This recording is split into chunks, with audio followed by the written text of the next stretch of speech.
નમસ્કાર. ધોરણ 10 વિષય સામાજિક વિજ્ઞાન, પ્રકરણ 10 ભારત કૃષિ, ભાગ 5. વિદ્યાર્થી મિત્રો, આપણે ગયા ભાગની અંદર ભાગ 4ની અંદર આપણે જોઈ ગયા હતા કે તેલીબિયા વિશે, કે મગફળી, તલ, સરસવ, નાળિયેરી, એરંડો અને કેફી પદાર્થોમાં આપણે ચાની વિશે વાત કરી ગયા હતા. હવે આજે આપણે વાત કરીએ કોફી વિશે. આગળનો ભાગ છે આપણો કોફી. આમ તો સવારના કેટલાકને ચા ફાવે, પીણામાં કેટલાકને કોફી ભાવે. તો કોફી એ ક્યાં ઉગે છે, કેવી રીતના બને છે, કેટલું તાપમાન, કેટલો વરસાદ, એ વિશે આપણે વાત કરીએ. કોફી તેના છોડને પહાડી ઢોળા ઉપર સૂર્યનો સીધો તાપ બહુ ન લાગે એ રીતે મોટા ઝાડની છાયામાં એને ઉછેરવામાં આવે છે. એટલે કે કોફીના છોડને કારણ પૂછે કે કોફીના છોડને ઝાડની છાયામાં શા માટે ઉછેરવામાં આવે છે, તો કે એને સીધો તાપ મળે તો એ કોફીનો છોડ એ નષ્ટ થાય છે, એટલે એને ઝાડની છાયામાં ઉગાડવામાં આવે છે. ચાના જેવું જ છે તેને વાતાવરણ. ચાની અંદર 20 થી 30 જેટલું તાપમાન હોય છે અને 200 સેન્ટીમીટર વરસાદ હોય છે, જ્યારે કોફીને 15 થી 28 જેટલું તાપમાન અને 150 થી 200 સેન્ટીમીટર જેટલો વરસાદ. ચાના પાકને પર્વતીય અને ઢોળાવાળી જમીન માફક આવે છે, જ્યારે કોફીને પણ પર્વતીય ઢોળાવાળી જમીન માફક આવે છે. ભારતમાં કોફી કર્ણાટક, કેરળ અને તમિલનાડુની અંદર વધારે પ્રમાણમાં થાય છે. એટલે ઉત્પાદન કરતા રાજ્યો તો કર્ણાટક, કેરળ અને તમિલનાડુ. અને એમાંય વાત કરીએ તો કર્ણાટકનો કુર્ગ વિસ્તાર એ કોફીના વધુ ઉત્પાદન માટે જાણીતો છે. એટલે કોફીનું ઉત્પાદન એ કર્ણાટકની અંદર કુર્ગ વિસ્તારની અંદર થાય છે. કોકો વૃક્ષના ફળના બીજમાંથી કોકો તૈયાર કરવામાં આવે છે. કોકો પેય પદાર્થ છે, તેમાંથી ચોકલેટ પણ બનાવવામાં આવે છે. આપણે જોઈએ છે કે કેડબરી અને અન્ય ચોકલેટો જે બને છે એ કોકોમાંથી તૈયાર થાય છે. નીચે ચિત્રની અંદર જોઈ શકો છો કોકોનું. કોકોને વાતાવરણ કેવું જોઈએ, તો કોકોને ગરમ અને ભેજવાળી આબોહવા અને વધારે વરસાદની જરૂર પડે છે. કોકોનું ઉત્પાદન આફ્રિકાના દેશોની અંદર થાય છે. એટલે કે કોકોનું ઉત્પાદન આફ્રિકા, ભારતમાં તેનું વાવેતર અને ઉત્પાદન કેરળ, કર્ણાટક, આંધ્રપ્રદેશ અને તમિલનાડુની અંદર કોકોનું ઉત્પાદન કરવામાં આવે છે. આમ વિદ્યાર્થી મિત્રો, આપણે ચા, કોફી અને કોકો એ પીણા વિશે આપણે વાત કરી. હવે આપણે રોકડિયા પાકો વિશે આગળ જોઈએ. તો કપાસ એ રોકડિયો પાક છે. તો કપાસ માટેના પાક માટે કયા કયા અનુકૂળ સંજોગો હોવા જરૂરી છે, તેનું નોંધપાત્ર ઉત્પાદન કરતા ભારતના રાજ્યો કે પ્રદેશોના નામ જણાવો. તો વિશ્વમાં ભારતમાં કપાસના ઉત્પાદન, વપરાશ અને નિકાસમાં બીજો ક્રમ છે. કપાસમાંથી મળતું રૂ મુખ્યત્વે કાપડ બનાવવા માટે વપરાય છે. રૂ ભારતમાં સફેદ સોના તરીકે ઓળખવામાં આવે છે. તેના બી એટલે કે કપાસિયા, એનું તેલ કાઢવામાં આવે છે અને તેલ એ આપણે ખાદ્ય તેલ તરીકે ઉપયોગ કરીએ છીએ.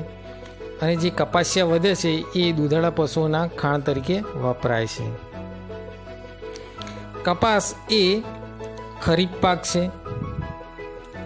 તેના પાકનો સમયગાળો 6 થી 8 મહિનાનો હોય છે. એને કયા પ્રકારની જમીન, આબોહવા અને વરસાદ અનુકૂળ આવે છે, તો તેને કાળી અને ખનિજ દ્રવ્યના વધુ પ્રમાણવાળી લાવારસની ફળદ્રુપ જમીન, ગરમ અને ભેજવાળી આબોહવા, 20 થી 35 તાપમાન અને 30 થી 70 સેન્ટીમીટર જેટલો વરસાદ એ કપાસના પાકને અનુકૂળ આવે છે. એટલે કે કપાસ એ સફેદ સોના તરીકે પણ ઓળખવામાં આવે છે. એટલે ભારતમાં એને સફેદ સોનું કહે છે.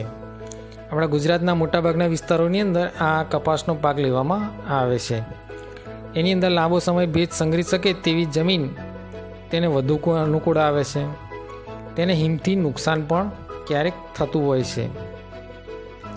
ભારતમાં વાત કરીએ તો કયા કયા રાજ્યોની અંદર ઉત્પાદન થાય છે કપાસનું, તો ભારતમાં ગુજરાત, મહારાષ્ટ્ર, પંજાબ, હરિયાણા, કર્ણાટક, તેલંગાણા, આંધ્રપ્રદેશ, મધ્યપ્રદેશ, ઓરિસ્સા, તમિલનાડુ અને રાજસ્થાન, આ રાજ્યોની અંદર એ કપાસનું ઉત્પાદન થતું હોય છે. એટલે મુખ્ય ઉત્પાદક રાજ્યો ગુજરાત, મહારાષ્ટ્ર, પંજાબ, હરિયાણા, કર્ણાટક, તેલંગાણા, આંધ્રપ્રદેશ, મધ્યપ્રદેશ, ઓડિશા, તમિલનાડુ ને રાજસ્થાન છે. ગુજરાતમાં વાત કરીએ તો કે ગુજરાતમાં કયા કયા વિસ્તારોની અંદર કપાસનું ઉત્પાદન થાય છે તો કે ગુજરાતમાં સુરેન્દ્રનગર, રાજકોટ, વડોદરા, અમદાવાદ, સાબરકાંઠા, મહેસાણા, બોટાદ, ભરૂચ, ખેડા, સુરત, પંચમહાલ, અમરેલી, ભાવનગર, પાટણ જિલ્લાઓની અંદર કપાસનું ઉત્પાદન થાય છે. અહીંયા આપણે નકશાની અંદર જોઈએ તો કપાસનું ઉત્પાદન કરતા ભાગો છે એ જે ગુલાબી કલર છે, ગુલાબી કલરની અંદર આપણે જોઈ શકીએ છીએ કે ગુજરાત, મહારાષ્ટ્ર, કર્ણાટકનો ભાગ છે, તમિલનાડુનો ભાગ છે, ઉત્તરની અંદર પંજાબ છે, હરિયાણા છે, રાજસ્થાનનો કેટલો ભાગ છે. આ વિસ્તારોની અંદર એ કપાસનું ઉત્પાદન થાય છે. ગુજરાતમાં ભરૂચ જિલ્લાનો કાનમ પ્રદેશ ઊંચા પ્રકારના કપાસ માટે પણ જાણીતો છે. ગુજરાતના ખેડૂતો બીટી કપાસનું વાવેતર કરે છે. પરિણામે તેના વાવેતર વિસ્તાર, ઉત્પાદન અને ગુણવત્તામાં ગુજરાત રાજ્ય ભારતભરમાં પ્રથમ ક્રમે છે. અહીંયા 2-3 પ્રશ્ન થઈ ગયા કે કપાસને સફેદ સોના તરીકે, એનું ખાદ્ય તેલ, કપાસિયા દૂધાળા પશુઓના ખાણ તરીકે, એનો સમયગાળો 6 થી 8 મહિનાનો, અને કેવા પ્રકારની જમીન અને આબોહવા તો કાળી, કસવાળી, ખનિજ દ્રવ્ય, લાવારસવાળી જમીન, ગરમ અને ભેજવાળી આબોહવા, 20 થી 35 તાપમાન, 30 થી 70 જેટલો વરસાદ. પછી કયા કયા રાજ્યોમાં થાય છે તો ગુજરાત, મહારાષ્ટ્ર, પંજાબ, હરિયાણા, કર્ણાટક, તેલંગાણા, આંધ્રપ્રદેશ, મધ્યપ્રદેશ, ઓડિશા, તમિલનાડુ અને રાજસ્થાન.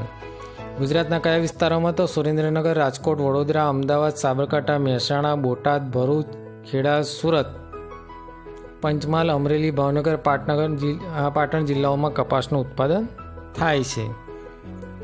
એટલે કપાસ એ સફેદ સોના તરીકે ઓળખવામાં આવે છે. આગળના પાકની વાત કરીએ તો બીજો રોકડીયો પાક છે શેરડી. તો શેરડીના પાક માટે કયા કયા અનુકૂળ સંજોગો જરૂરી છે, તેનું નોંધપાત્ર ઉત્પાદન કરનારા ભારતના રાજ્યો કે પ્રદેશોના નામ જણાવો. તો શેરડીમાંથી આપણને તમને ખ્યાલ આવશે તો કે શેરડીમાંથી શું બને છે તો ખાંડ, ગોળ અને ખાંડસરી. બરાબર, આપણે કોઈ પણ વસ્તુ ગરી ખાતા હોય તો એનો મતલબ કે શેરડીમાંથી ઉત્પન્ન થયેલી છે. શેરડીના ઉત્પાદનમાં ભારત એક અગ્રગણ્ય દેશ છે. શેરડીમાંથી ગોળ, ખાંડસરી જેવા ખાદ્ય પદાર્થો પણ બનાવવામાં આવે છે. વાવેતરની દ્રષ્ટિએ વિશ્વમાં શેરડીનું સૌથી વધુ વાવેતર ભારતમાં થાય છે. ખાંડના ઉત્પાદનમાં ભારતનું સ્થાન વિશ્વમાં બીજું છે. શેરડીના પાકને કેવા પ્રકારની જમીન અને આબોહવા અનુકૂળ આવે છે તો શેરડીના પાકને લાવવાની કાળી જમીન કે નદીઓના મુખ મેદાનની ફળદ્રુપ જમીન, ગરમ અને ભેજવાળી આબોહવા, 21 સેલ્સિયસથી 27 સેલ્સિયસ જેટલું તાપમાન, 75 થી 100 સેન્ટીમીટર જેટલો વરસાદ અને ઓછા વરસાદવાળા વિસ્તારોમાં સિંચાઈ દ્વારા એનો પાક લેવામાં આવે છે. તો ભારતના કયા કયા રાજ્યોની અંદર શેરડીનો પાક લેવામાં આવે છે તો ઉત્તર પ્રદેશ, મહારાષ્ટ્ર, તમિલનાડુ, આંધ્રપ્રદેશ, કર્ણાટક, પંજાબ, હરિયાણા, બિહાર, ગુજરાત એની અંદર શેરડીનો પાક લેવામાં આવે છે. ઉત્તર પ્રદેશ આપણે નકશાની અંદર જોઈએ છીએ કે શેરડીનું વાવેતર જે લીલો કલર છે એ લીલા કલરની અંદર શેરડીનું ઉત્પાદન થાય છે. એ જેમ કે ઉત્તર પ્રદેશ, મહારાષ્ટ્ર, તમિલનાડુ, આંધ્રપ્રદેશ, કર્ણાટક, પંજાબ, હરિયાણા, બિહાર અને ગુજરાતની અંદર શેરડીનું ઉત્પાદન થાય છે. ભારતમાં શેરડીનું સૌથી વધુ વાવેતર ઉત્તર પ્રદેશમાં થાય છે, પરંતુ ખાંડના ઉત્પાદનમાં એ મહારાષ્ટ્ર મોખરે આવે છે. એટલે કે ઉત્પાદનમાં ઉત્તર પ્રદેશ, વાવેતર વધુ ઉત્તર પ્રદેશ અને ખાંડના ઉત્પાદનમાં મહારાષ્ટ્ર. ગુજરાતની વાત કરીએ તો કે ગુજરાતમાં શેરડીનું મુખ્યત્વે દક્ષિણ ગુજરાતમાં અને સૌરાષ્ટ્ર એનો પાક લેવામાં આવે છે. ગુજરાતના કયા વિસ્તારોમાં શેરડી થાય છે તો ગુજરાતમાં કોડીનાર, બારડોલી, ગણદેવી અને પેટલાદમાં ખાંડની મિલો આવેલી છે, જેમાંની મોટાભાગની સહકારી ધોરણે આ મિલો ચાલે છે. એટલે કે શેરડીનું ઉત્પાદન કરતા રાજ્યો, ગુજરાતમાં ઉત્પાદન કરતા પ્રદેશો, શેરડીમાંથી કઈ કઈ વસ્તુ બને છે, શેરડીના ઉત્પાદનમાં ભારતનું સ્થાન બીજું છે, તાપમાન, વરસાદ, આબોહવા વગેરે બાબતોને આપણે જોઈ. તો ફરી એકવાર પ્રશ્ન ટૂંકા પૂછી શકે કે શેરડી ભારતમાં કયા નંબરે થાય છે ઉત્પાદનમાં? તો બીજા નંબરે. કયા પ્રકારની જમીન? તો નદીઓના મેદાની ફળદ્રુપ જમીન. આબોહવા કેવી? તો ગરમ અને ભેજવાળી. તાપમાન 21 થી 27 સેલ્સિયસ. વરસાદ 75 થી 100 સેન્ટીમીટર. કયા કયા રાજ્યોમાં? તો ઉત્તર પ્રદેશ, મહારાષ્ટ્ર, તમિલનાડુ, આંધ્રપ્રદેશ, કર્ણાટક, પંજાબ, હરિયાણા, બિહાર અને ગુજરાતમાં. ગુજરાતની અંદર કયા વિસ્તારોમાં? તો કોડીનાર, બારડોલી, ગણદેવી અને પેટલાદમાં એની સહકારી ધોરણે મિલો આવેલી છે. એટલે શેરડીનો પાક પણ એક રોકડિયા પાક તરીકે અગત્યનો ગણાવી શકાય. આગળ વાત કરીએ શણની, તો વિશ્વમાં શણના ઉત્પાદનમાં હાલ ભારત પ્રથમ સ્થાન છે. શણના રેસાને ગોલ્ડન ફાઇબર કહે છે. જેમ કપાસને સફેદ સોના તરીકે ઓળખવામાં આવે છે, એમ શણને પણ ગોલ્ડન ફાઇબર તરીકે પણ ઓળખવામાં આવે છે. હવે એના માટે કેવા પ્રકારની જમીન આબોહવાને જોઈએ? તો દર વર્ષે નવો કાપ પથરાતો એવી નદીઓના મુખ ત્રિકોણવાળી પ્રદેશની ચીકણી અને ફળદ્રુપ જમીન શણના પાકને વધુ માફક આવે છે. આ પાક માટે ગરમ અને ભેજવાળી આબોહવા, 30 થી 40 સેલ્સિયસ જેટલું તાપમાન અને 100 સેન્ટીમીટરથી વધુ વરસાદની શણના પાકને જરૂર પડે છે. એટલે કે શણને ગરમ અને ભેજવાળી આબોહવા, મુખ ત્રિકોણ પ્રદેશની ચીકણી અને ફળદ્રુપ જમીન એ વધુ અનુકૂળ આવે છે. ભારતમાં શણનું સૌથી વધુ ઉત્પાદન પશ્ચિમ બંગાળ, ગંગાના મુખ ત્રિકોણ પ્રદેશમાં થાય છે. સાથે સાથે અસમ, બિહાર, ઓરિસ્સા અને ઉત્તર પ્રદેશમાં પણ શણનું ઉત્પાદન થાય છે. તો શણમાંથી કઈ કઈ વસ્તુ બને છે? તો શણમાંથી સૂતળી, કંતાન, કોથળા, સાદડી, દોરડા, થેલીઓ, પગરખા, હસ્તકલા કારીગરીના નમૂના વગેરે શણમાંથી બનાવવામાં આવે છે. એટલે કે શણ એ ગોલ્ડન ફાઇબર તરીકે શણને ઓળખવામાં આવે છે. જ્યારે કપાસને સફેદ સોના તરીકે ઓળખવામાં આવે છે. આગળ આપણે નવા પાકની વાત કરીએ તો તમાકુ. તમાકુ એક ખરીફ પાક છે. તમાકુના પાકને રેતાળ, ગોરાળુ જમીન, 20 સેલ્સિયસ જેટલું તાપમાન, 100 સેન્ટીમીટર જેટલો વરસાદ એને વધુ માફક આવે છે. જ્યાં વરસાદ ઓછો પડે છે ત્યાં સિંચાઈથી આ પાક લેવામાં આવે છે. જ્યાં તમાકુના પાક માટે આબોહવા કરતાં જમીન એ વધુ મહત્ત્વ ધરાવે છે. એટલે કે તમાકુ ખરીફ પાક, રેતાળ ગોરાળુ જમીન, 20 સેલ્સિયસ તાપમાન, 100 સેન્ટીમીટર જેટલો વરસાદ અને ઓછો વરસાદ હોય ત્યાં સિંચાઈ દ્વારા પાક લઈ શકાય છે. એમાં વધુ મહત્ત્વ શાનું છે? જમીનનું. આબોહવા કરતાં જમીન વધુ અગત્યની ગણાવી શકાય. ભારતમાં કયા કયા રાજ્યોમાં તમાકુનું ઉત્પાદન થાય છે? તો ભારતમાં આંધ્રપ્રદેશ અને ગુજરાત, ઉત્તર પ્રદેશ અને કર્ણાટકની અંદર ઉત્પાદન વધુ પાકે છે. ગુજરાતમાં તો કે ખેડા અને આણંદ જિલ્લામાં, ચરોતર પ્રદેશને તમાકુના ઊંચા ઉત્પાદનને કારણે સોનેરી પાનનો મુલક કહે છે. કપાસને સફેદ સોનું, શણને ગોલ્ડન ફાઇબર અને તમાકુના ચરોતર પ્રદેશને સોનેરી પાનનો મુલક પણ કહે છે. આ ઉપરાંત ગુજરાતમાં મહેસાણા, વડોદરા અને પંચમહાલમાં પણ તમાકુનું વધુ વાવેતર થાય છે. ભારતમાં કુલ બીડી તમાકુના 80% ઉત્પાદન ગુજરાતની અંદર કરવામાં આવે છે. એટલે કે ભારતમાં જેટલા પ્રકારની બીડી તમાકુનું ઉત્પાદન થાય છે એમાંથી 80% જેટલું ઉત્પાદન ફક્ત અને ફક્ત આપણા ગુજરાત રાજ્યની અંદર કરવામાં આવે છે. ભારતમાં આંધ્રપ્રદેશ, ગુજરાત, ઉત્તર પ્રદેશ, કર્ણાટકની અંદર તમાકુનું ઉત્પાદન થાય છે. આમ તમાકુનું સેવન એ સ્વાસ્થ્ય માટે હાનિકારક છે. તમાકુનો ઉપયોગ બીડી, સિગારેટ, ચીકણી, ગુટકા વગેરે બનાવવામાં થાય છે.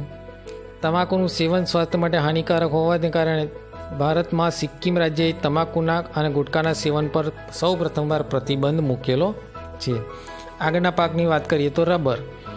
રબર એ લુટેક્સ કુળના રબરના વૃક્ષમાંથી ઝરતા દૂધ ક્ષીરમાંથી રબર તૈયાર થાય છે. રબરના બગીચાઓમાંથી એકઠા કરેલા દૂધમાં એસિટિક એસિડ મેળવીને તેને ધીમા તાપે ગરમ કરીને રબર બનાવવામાં આવે છે. એટલે રબર શામાંથી મળે છે? તો લુટેક્સ કુળના રબરના વૃક્ષમાંથી ઝરતા દૂધમાંથી રબર તૈયાર થાય છે. એના બગીચા છે, ઝાડો છે અને એનાથી એકઠા કરેલા દૂધમાં એસિટિક એસિડ મેળવીને ધીમા તાપે ગરમ કરીને રબર બનાવવામાં આવે છે. રબર બનાવવામાં આવતા વિવિધ ઉત્પાદનોમાં ટાયર અને ટ્યુબ એ મુખ્ય છે. આપણે મોટાભાગની જે ગાડીઓ ફેરવીએ છીએ એના ટાયર અને ટ્યુબ એ રબરમાંથી બને છે. રબરના ઉત્પાદનમાં વિશ્વમાં મલેશિયા પ્રથમ સ્થાને છે, જ્યારે ભારત 5મા સ્થાને છે. ખાલી જગ્યા પૂરો અથવા તો ટૂંકા પ્રશ્નમાં કે રબરના ઉત્પાદનમાં પ્રથમ દેશ કયો, તો મલેશિયા. ભારત દેશનું સ્થાન કયું છે રબરના ઉત્પાદનમાં, તો 5મું. અને કેવા પ્રકારની આબોહવા અને વરસાદ જોઈએ, તો ગરમ ભેજવાળી આબોહવા, વધુ વરસાદવાળા ક્ષેત્રમાં રબરની બાગાયતી ખેતી કરવામાં આવે છે. એટલે રબરને ગરમ અને ભેજવાળી આબોહવા અને વધુ વરસાદ એ વધુ માફક આવે છે. ભારતના કયા કયા રાજ્યોમાં રબરનું ઉત્પાદન થાય છે, તો ભારતમાં 5 રાજ્યો એવા છે કે જ્યાં રબરનું ઉત્પાદન થાય છે: કેરળ, કર્ણાટક, તમિલનાડુ, અસમ, ત્રિપુરા. આ રાજ્યોની અંદર એ રબરનું ઉત્પાદન કરતા મહત્ત્વના રાજ્યો ગણાવી શકાય. એટલે આ 5 રાજ્યોની અંદર રબરનું ઉત્પાદન કરાવી શકાય છે. 5મા સ્થાને છે ગરમ ભેજવાળી આબોહવા, રબરની બાગાયતી ખેતી. કેરળ, તમિલનાડુ, કર્ણાટક, અસમ અને ત્રિપુરામાં રબરનું ઉત્પાદન થાય છે. તો આમ આપણે આ રોકડિયા પાક વિશે માહિતી મેળવી. હવે આપણે વાત કરીએ આગળ કે ભારતમાં ઔષધીય અને મસાલા પાક વિશે જણાવો. ઔષધીય અને મસાલા પાક એટલે ઔષધીય એટલે કે આપણા શરીરને ઘણી બધી રોગ પ્રતિકારક શક્તિમાં વધારો કરે એવા પાકોને આપણે શું કહીએ છીએ, ઔષધીય પાક. તો કયા કયા છે? જીરું, વરિયાળી, ઈસબગુલના ઉત્પાદનમાં વિશ્વમાં ગુજરાત પ્રથમ સ્થાને છે. ગુજરાત પ્રથમ સ્થાને શામાં છે? જીરું, વરિયાળી, ઈસબગુલ. આ ઉપરાંત ધાણા, મેથી, રાઈ, સુવા, અજમાના ઉત્પાદન અને નિકાસમાં ભારત મોખરે છે. વિશ્વના કુલ મસાલા ઉત્પાદનમાં ભારતનો હિસ્સો લગભગ 35% જેટલો છે. ખાલી જગ્યા વિશ્વના કુલ મસાલા ઉત્પાદનમાં ભારતનો હિસ્સો કેટલા ટકા છે, તો 35%. ગુજરાત કયા મસાલા પાકમાં આગળ છે, તો જીરું, વરિયાળી, ઈસબગુલ.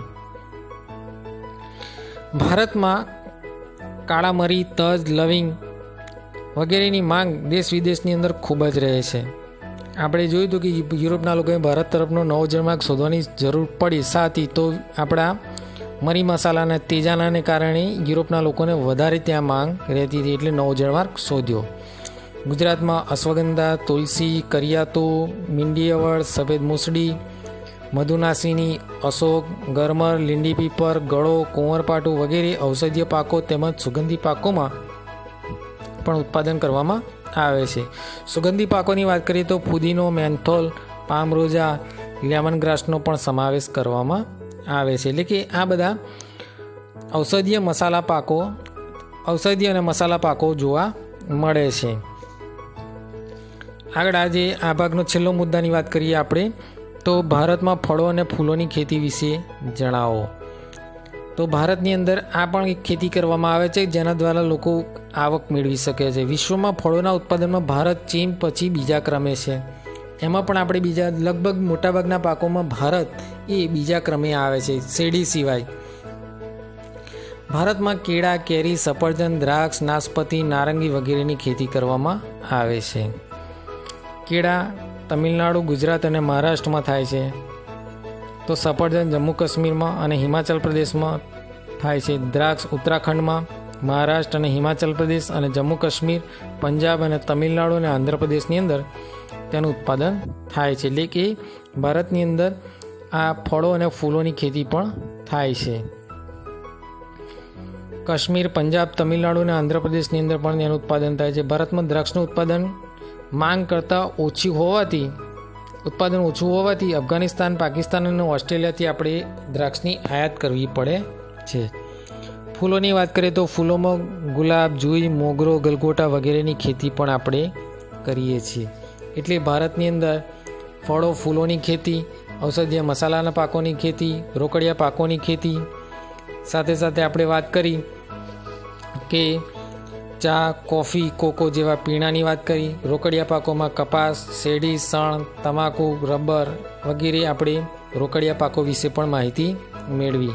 તો આજે આ ભાગ 5ની અંદર આપણે આટલું જોયું. હવે ભાગ 6ની અંદર આપણે વાત કરીશું કે ભારતની અંદર આવેલા કૃષિ ક્ષેત્રે આવેલા ટેકનિકલ સુધારા અને સંસ્થાગત સુધારા અને હરિયાળી ક્રાંતિ વિશે આપણે ભાગ 6ની અંદર ચર્ચા કરીશું. જય હિન્દ, જય ભારત.